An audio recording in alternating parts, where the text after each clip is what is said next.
प्रिय विद्यार्थियों, एजुकेशन के विषय में आज आप पढ़ेंगे मध्यकालीन शिक्षा व्यवस्था। कल आपने देखा था वैदिक कालीन शिक्षा व्यवस्था, उसी से जुड़ी हुई व्यवस्था भी है मध्यकालीन व्यवस्था। मध्यकालीन शिक्षा व्यवस्था जो है ये मुस्लिम कालीन व्यवस्था से इसका तात्पर्य लिया जाता है भी। जब हमारा देश गुलाम हो गया, हम मुसलमान आए, यहाँ शासक के रूप में शासन करने लगे, तो उन्होंने अपनी शिक्षा व्यवस्था प्रारंभ की और इसीलिए इसे कहा जाता है मुस्लिम कालीन शिक्षा व्यवस्था या मध्यकालीन शिक्षा व्यवस्था। मध्यकालीन शिक्षा व्यवस्था के अंतर्गत आप देखेंगे कि सर्वप्रथम कहीं भी हो, जो भी हो, शासक जब आता है, जो भी शासक रहता है वो अपने हिसाब से अपनी शिक्षा व्यवस्था भी चलाता है। तो उसी कड़ी में जब यहाँ मुस्लिम शासक आए तो उन्होंने भी अपनी व्यवस्था प्रारंभ की, शिक्षा व्यवस्था। और उस शिक्षा व्यवस्था में आप देख रहे हैं मध्यकालीन शिक्षा के उद्देश्य क्या थे। मध्यकालीन शिक्षा के उद्देश्य यही है कि अपनी संस्कृति का प्रचार प्रसार करना, अपनी भाषा का प्रचार प्रसार करना। इसीलिए अपनी भाषा, अपनी शिक्षा व्यवस्था अपने हिसाब से शासक लागू करता है।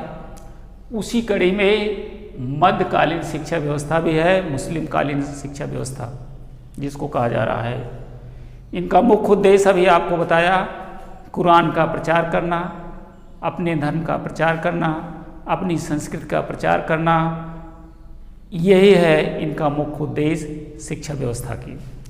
अगला है मध्यकाल में प्राथमिक शिक्षा व्यवस्था की क्या व्यवस्था थी।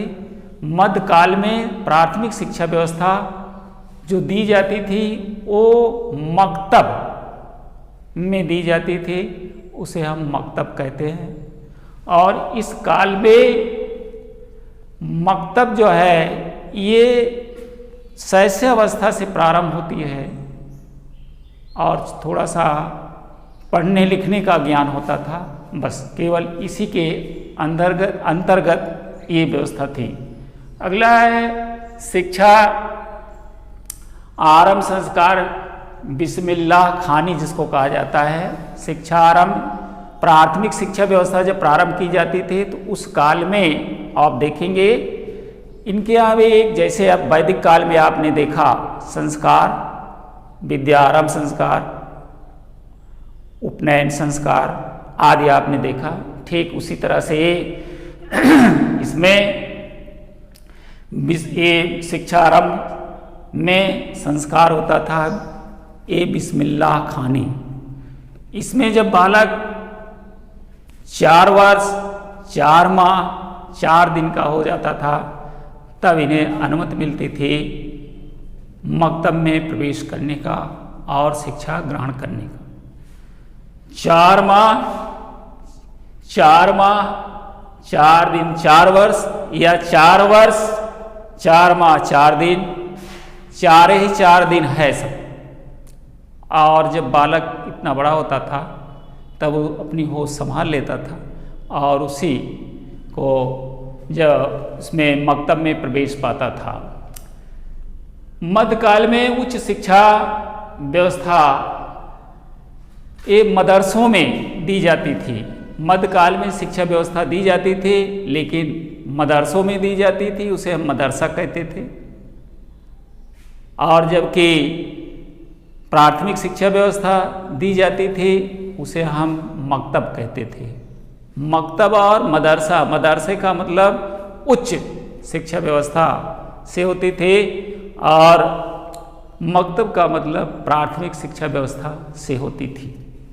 इसके बाद आप देख रहे हैं कि मध्यकाल में स्त्री शिक्षा व्यवस्था क्या थी, क्योंकि उसी काल में जब यहाँ मुस्लिम शासक आए तभी तमाम व्यवस्थाएं भी हुई, या वो अपने हिसाब से व्यवस्था की है, लेकिन जिसे हम अव्यवस्था भी कहते हैं हमारे यहाँ। हम लोग अव्यवस्था फैलाने वाले शासक कहते हैं हमें।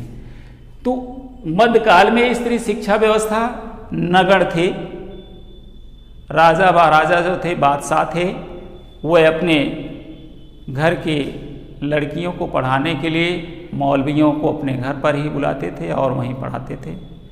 लेकिन उस काल में कुछ ऐसे भी इतिहासकार हुए।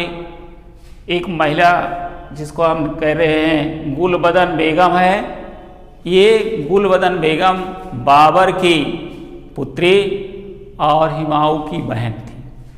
अब ये बाबर यहाँ का बादशाह था, उसने अपने घर पर ही बुला करके मौलवियों या शिक्षकों को से अपनी पुत्री की शिक्षा व्यवस्था दिलाई। मध्यकाल में व्यावसायिक शिक्षा की भी व्यवस्था थी, लेकिन वो नगण व्यावसायिक शिक्षा में जैसे आप सैन्य मान लीजिए, सैन्य शिक्षा व्यवस्था थी, चिकित्सीय शिक्षा व्यवस्था थी, इन्हीं के अंतर्गत हम इसको सीमित कर देते हैं और इससे ज़्यादा आगे नहीं कोई व्यवस्था थी। अगला है मध्यकाल मुख्य शिक्षण संस्थाएं आप देख रहे हैं, जिसमें मुख्य शिक्षण संस्थाएं मकतब, दरगाह, खानखाएं आदि प्रकार की शिक्षण व्यवस्थाएं थी। और इन शिक्षण व्यवस्थाओं में प्राथमिक शिक्षा, जिसे हम मकतब कहते हैं, मकतब प्राथमिक शिक्षा व्यवस्था थी, जिसमें मकतब, दरगाह, खानखाएं आदि प्रकार की शिक्षा व्यवस्था थी, दी जाती थी, शिक्षण संस्थाएं थी। और मध्यकालीन भारतीय शिक्षा के केंद्र देखा जाए तो आप आगरा में पाएंगे और दिल्ली, जौनपुर, गुजरात आदि ऐसे स्थानों पर आप इनकी उच्च शिक्षा व्यवस्थाएं थी, जिसे हम मदरसा कहते हैं।